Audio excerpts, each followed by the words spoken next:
In previous years, Samsung has been quite consistent with the release dates of its S-series smartphones. While phones used to arrive in spring, as late as May 29th in the case of the Galaxy S3, since 2019, they have been released no later than March 6th, with launch events taking place in January or February. It was trending earlier as well. The Samsung Galaxy S25 arrived on February 7th, whereas the S24 was released on January 31st. In other words, you'd expect the Samsung Galaxy S26 Ultra to be available by mid-February, with an event taking place about 2 weeks before the official sale date. However, Samsung may have alternative intentions, especially if speculations of the Galaxy S26 Edge's discontinuation prove true.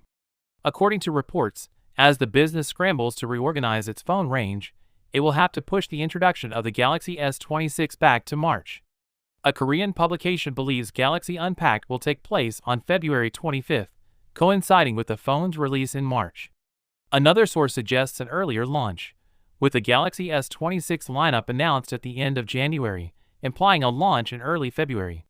This information comes from an inside source at ChosenBiz, a Korean business paper, who believes it is conceivable due to the discontinuation of the Galaxy S26 Edge and the continued availability of the Plus model. Aside from the time of the introduction, the main question is whether Samsung would boost pricing in 2026.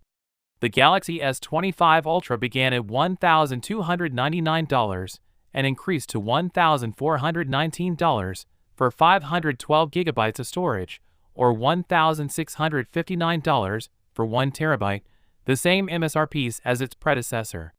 The last 3 Ultra handsets started at $1,199. So perhaps this is a good sign that things will remain unchanged for another year. So with that being said, let me know your thoughts in the comment below. If you are new here, please subscribe. Peace out.